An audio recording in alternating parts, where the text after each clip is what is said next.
Pas de problème, monsieur.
On va tout dans mon coin.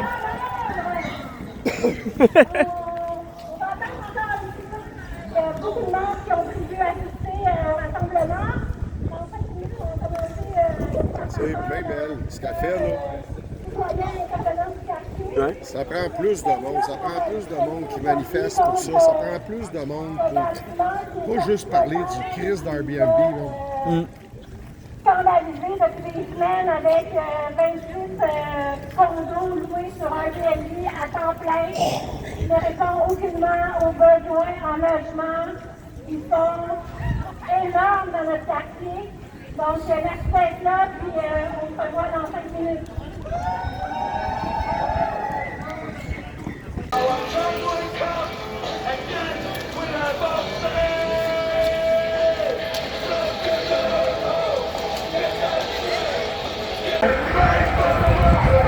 Super beau ce qui est en train de se produire en ce moment contre les Airbnb. Mais mon message n'est pas juste pour ce style de manifestation-là. Ça prend une manifestation plus grande que ça au Québec. Il y a eu la manifestation avec les infirmières, avec les professeurs. Les professeurs se sont fait démolir par notre premier ministre Legault. Il faut qu'on se regroupe beaucoup plus que ça. Faire une vraie manifestation. Il y a une inflation incroyable en ce moment qui se passe, pas juste au Québec, mais dans le monde entier. Il faut qu'on se regroupe plus que ça. Il faut qu'on prenne ça à cœur, ce qui se passe en ce moment. Puis, c'est avec le nombre. Regardons en France, il était des milliers, des millions. Les vestes jaunes. Ça prend ça ici. On pourrait tous se mettre des vestes bleues, marcher, puis dire vraiment ce qu'on a à dire, puis d'arrêter de se faire avoir par un système corrompu où l'argent est mal distribué. Merci. Tout passé dans la dernière semaine Mais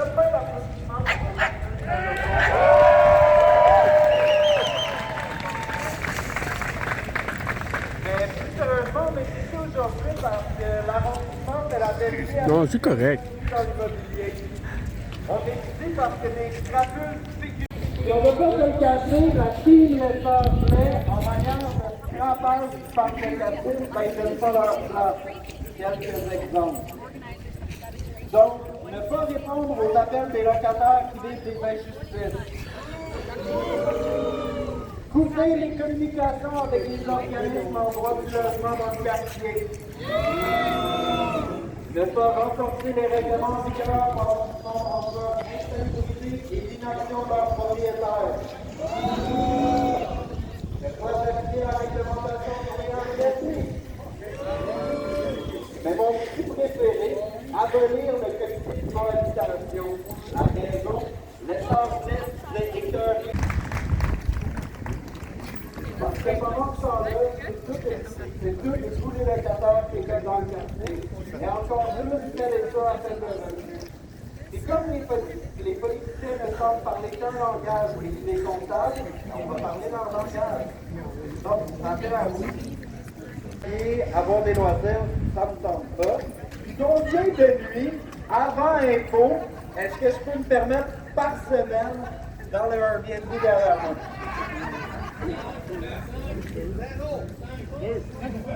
Ça fait 3 nuits par semaine. La grosse vie, toi. Part-time Airbnb, part-time Cap Saint-Barnabé, tabarnak.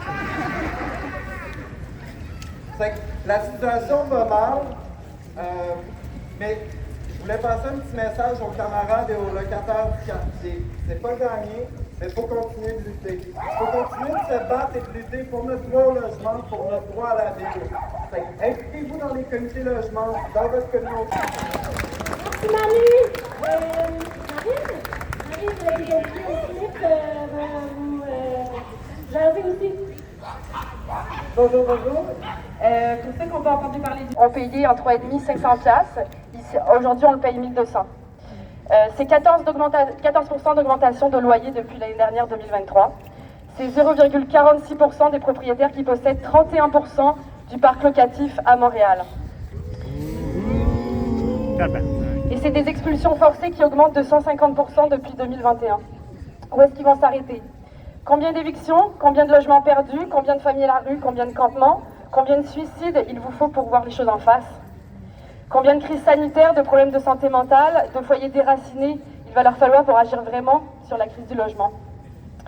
Ici, Hochelaga-Maisonneuve, c'est un quartier qui a une histoire, c'est un quartier qui a des racines, c'est un quartier qui a été fait par des personnalités, par des relations, c'est un quartier qui a un historique de lutte. Et aujourd'hui, les élus marchent main dans la main avec les investisseurs prédateurs, sans valeur, qui n'ont souvent aucun goût par ailleurs,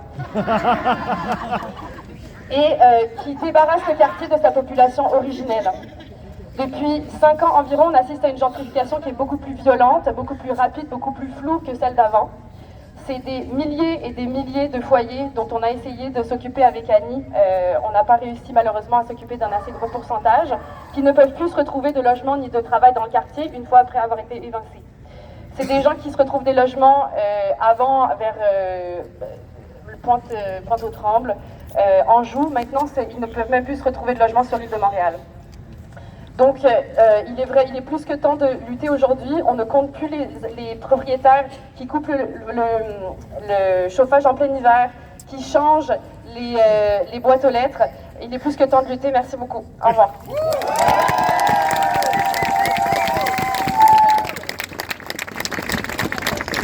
Une organisation qui a pour but d'améliorer la qualité de vie et la participation à la démocratie citoyenne à Mercier-Hochelaga-Maisonneuve.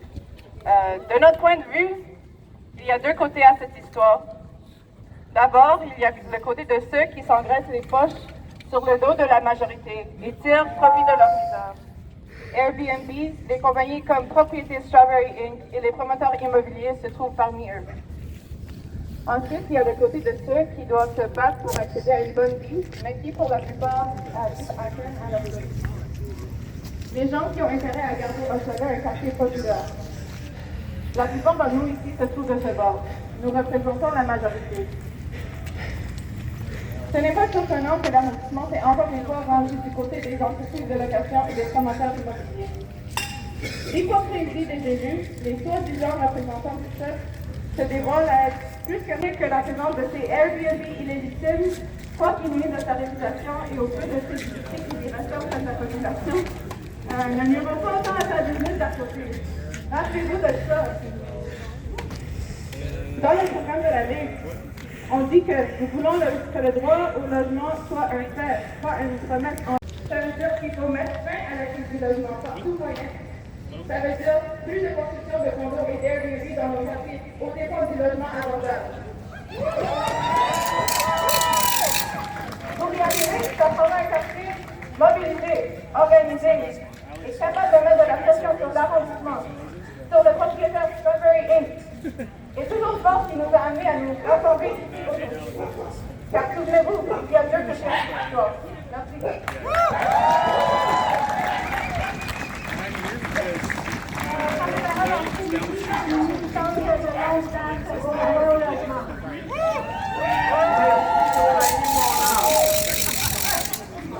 Bon, je vais demander à tous les journalistes de se rapprocher avec les caméras parce qu'on fait une déclaration du point de ça.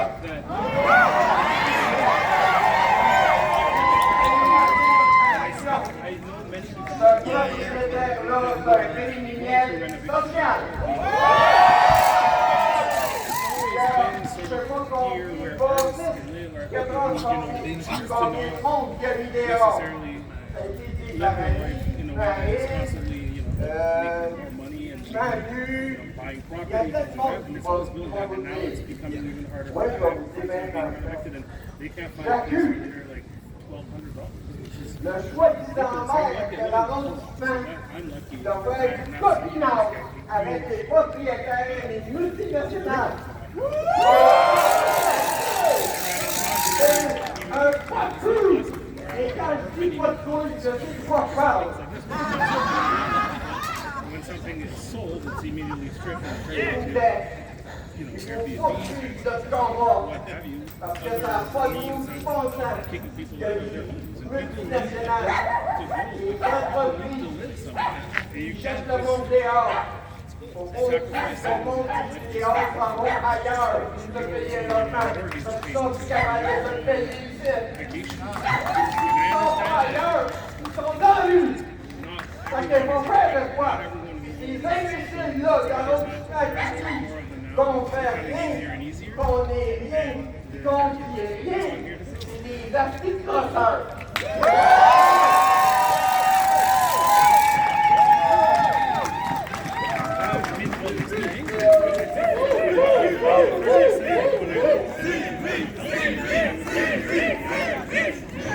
at some point it did seem like a communal.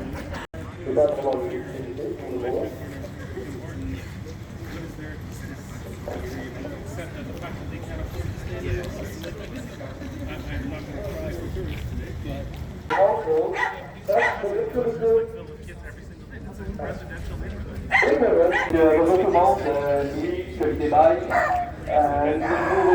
Le terrain de bâtiment derrière moi représente en quelque sorte un microcosme de l'histoire récente de Schlager-Maisonneuve. Autrefois, un restaurant abordable et très apprécié des gens du quartier, l'immeuble a été démoli pour être remplacé par un immeuble tout neuf, mais froid, sans âme, voué à héberger des touristes pleins aux as, témoins directs de l'embourgeoisement du quartier, historiquement ouvrier et fier de l'être. Il faut faire respecter les origines ouvrières de Schlager-Maisonneuve et pour résister à la crise qui nous chasse de chez nous, que nous avons lutté ensemble pour faire adopter des règlements contre les locations touristiques à courriel de Airbnb. Mais maintenant, dans une des pires crises de logement de notre histoire, l'arrondissement et Revenu Québec se lance la balle pour éviter d'appliquer la réglementation qui existe déjà pour ça. Et ça, c'est nous rire en pleine face, c'est nous prendre pour des balais. Il ne faut pas se prendre ensuite de voir un quartier au complet en colère devant une telle situation. Peu importe ce qu'on peut penser des efforts collectifs de décoration urbaine populaire. Il faut comprendre qu'il s'agit là de l'expression artistique d'une colère plus que justifiée et d'une rage qui n'est pas prête de s'apaiser. Sans justice, il n'y aura pas de repos.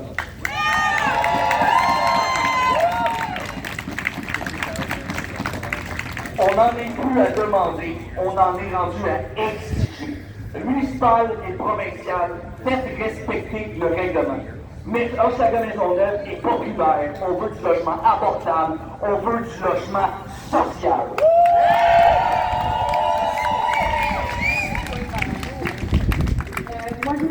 Je veux juste rajouter quelque chose que j'ai oublié. J'ai entendu beaucoup de commentaires sur la violence qui a été faite sur la bâtisse.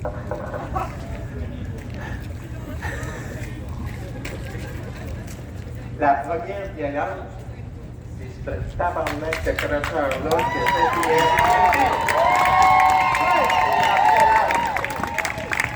j'ai pas envie de faire comme à Gaza ou en Israël, laisser les agresseurs m'agresser comme ça.